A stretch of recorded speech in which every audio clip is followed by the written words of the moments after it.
वसई विरार शहर महानगरपालिकेच्या आरोग्य विभागाचा सावळा गोंधळ पुन्हा एकदा चव्हाट्यावर आला आहे। येथील सर डीएम पेटीट रुग्णालयात तब्बल 10 प्रकारची औषधे कालबाह्य झाल्याचं चौकशी समितीच्या अहवालात स्पष्ट झालंय।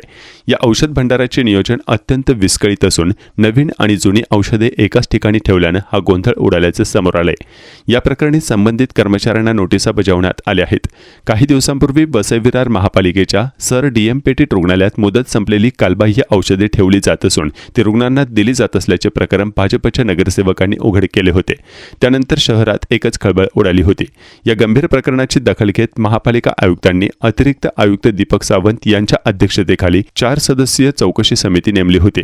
या समितीमध्ये मुख्य लेखापरीक्षक दिनकर जाधव, उपमुख्य लेखा व वित्त अधिकारी अभिजित मेंगडे आणि वैद्यकीय आरोग्य उप आयुक्त स्वाती देशपांडे यांचा समावेश होता। समितीने औषध भंडाराची प्रत्यक्ष पाहणी केली असता प्रशासकीय निष्काळजीपणा उघड झाला। वापरात असलेली औषधे आणि मुदत संपलेली औषधे एकाच ठिकाणी अस्ताव्यस्त ठेवण्यात आली होती, तर 10 विविध प्रकारची औषधे कालबाह्य झाल्याचं निदर्शनास आल्याचे चौकशी समितीने दिलेल्या अहवालातून स्पष्ट झाले आहे।